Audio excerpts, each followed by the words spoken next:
In the summer of 1255, a 9-year-old boy named Hugh was walking through the city of Lincoln. He was last seen alone, moving through streets he knew. He never came home. At first, his mother likely thought he was nearby, delayed, distracted, maybe with friends. But as the hours passed, then the night, something felt wrong. Days went by. Hugh didn't return. The city began to search. His name was called out in streets and alleyways. Doors were knocked on. Wells were checked. Still, nothing. As the days turned into weeks, hope would have faded into something colder. The slow realization that Hugh hadn't simply wandered off. He had vanished. When his body was finally found, it wasn't lying in the open. It had been hidden, forced down into a well. To people who saw him, it was immediately clear this hadn't been an accident. From the condition of the body, some accounts say they believed Hugh had been brutally tortured.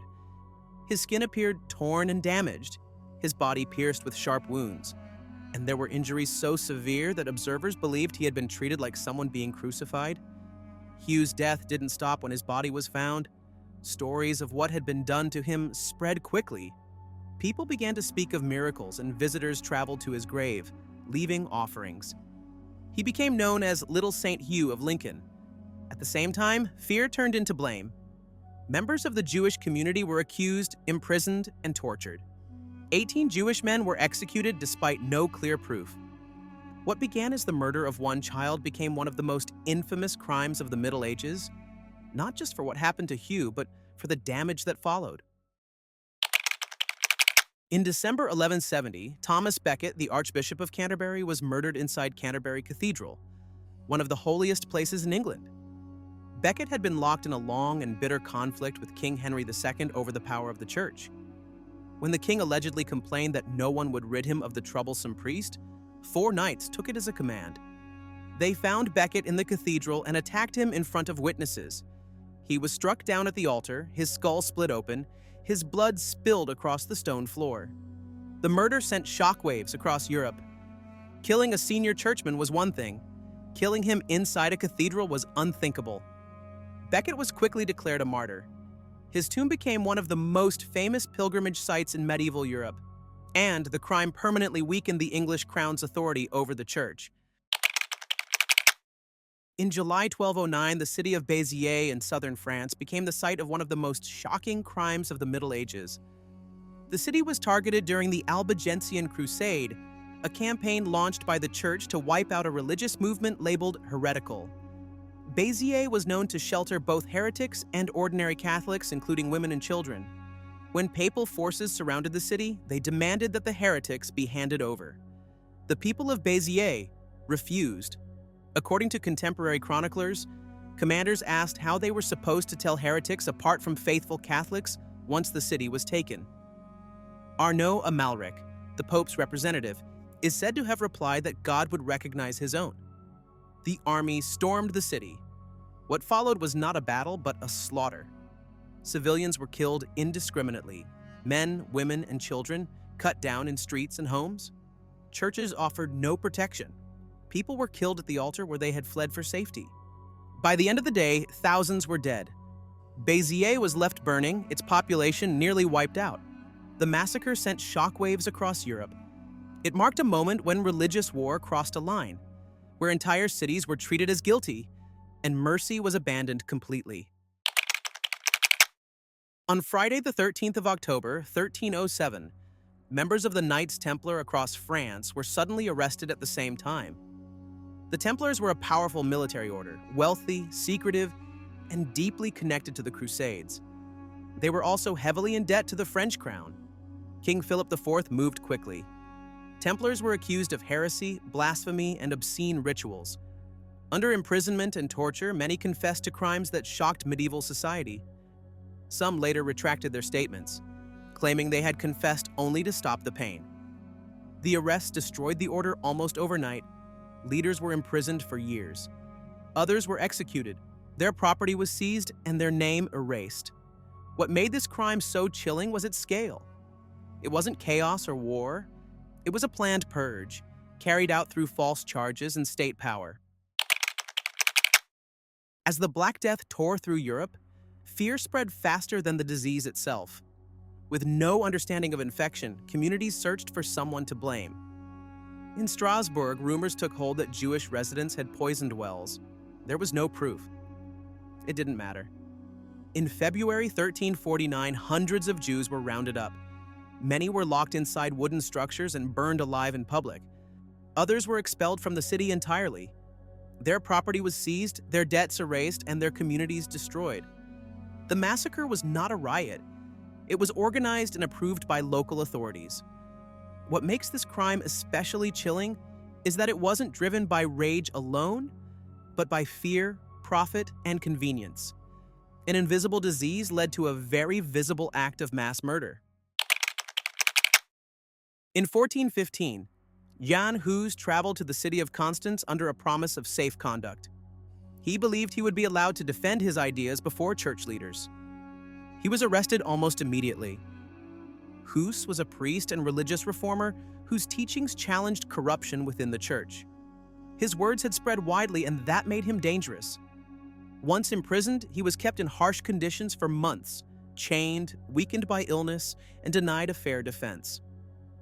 At his trial, Hus was not allowed to argue his case properly.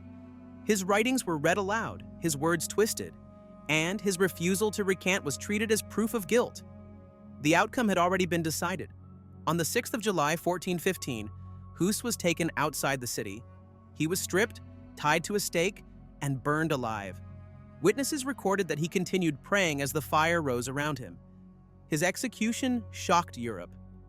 Rather than silencing his ideas, it ignited a violent conflict in Bohemia that would last for years.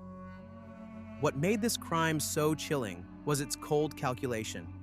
A man lured by a promise of safety, then publicly destroyed to make an example of him. In 1204, the Fourth Crusade reached Constantinople, the greatest Christian city in the world. The Crusaders were supposed to be heading for the Holy Land.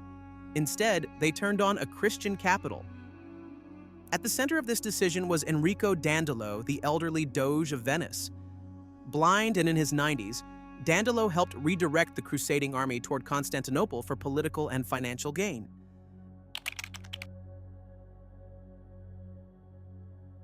When the city fell, restraint vanished. Churches were looted, relics stolen, civilians murdered, and women raped. Altars were smashed. Sacred objects were melted down for silver. Entire neighborhoods were burned. The sack lasted days. Thousands were killed. What had stood for nearly 1,000 years was gutted from within by men who claimed to be fighting for God. The crime shocked Europe. It permanently weakened the Byzantine Empire and left a scar on Christian history that never healed. This was not a battlefield accident. It was a calculated betrayal led by men that destroyed a civilization from the inside. Joan of Arc was captured during the 100 Years' War and handed over to her enemies. She was a teenage peasant girl who claimed to hear divine voices and had helped turn the tide of war in France. Rather than treat her as a prisoner of war, an English-backed church court put her on trial for heresy. Joan was imprisoned for months, interrogated repeatedly, and threatened with torture. She was denied legal protection and forced to defend herself against trained clerics. Her clothes, her voices, and her refusal to submit were all used as evidence against her. The verdict was never in doubt. On the 30th of May, 1431, Joan was taken to the marketplace of Rouen. She was tied to a stake and burned alive in front of a crowd. Witnesses recorded her calling out for a cross as the fire rose. Her execution horrified Europe. Years later, the church overturned the verdict, declaring the trial corrupt and unjust. William Wallace was captured after years of leading resistance against English rule in Scotland. Once in English custody, he was taken to London to face trial. The proceedings were brief. Wallace was charged with treason against King Edward I, a charge he rejected, stating he had never sworn loyalty to the English crown. The court ignored the defense. On 23 August 1305, Wallace was dragged through the streets of London and publicly executed. He was hanged, castrated, disemboweled, beheaded, and his body cut into pieces. His head was placed on a spike on London Bridge, while the remaining parts were sent to different cities as a warning. The execution was designed to terrify. It was not just punishment, but spectacle, a message to anyone who resisted English rule. Wallace's death shocked Scotland and hardened resistance rather than ending it. He became a symbol of defiance, remembered not for the verdict, but for the brutality used to make an example of him. In March 1190, violence erupted in the city of York during a wave of anti-Jewish attacks spreading across England. A Jewish community, fearing for their lives, fled to Clifford's Tower, a royal fortress meant to offer protection. Instead, they were trapped inside. A mob surrounded the tower. Religious leaders encouraged the violence. Local authorities failed to intervene. With no escape and no hope of mercy, many inside chose death over capture. Some families killed themselves and their children. Others were burned alive when the tower was set on fire. Those who surrendered were murdered anyway. By the end, nearly the entire Jewish population of York was dead. The massacre shocked contemporaries. Even medieval chroniclers condemned it as uncontrolled violence and betrayal of royal protection. This was not war. It was mob murder, carried out in public, driven by hatred and allowed to happen.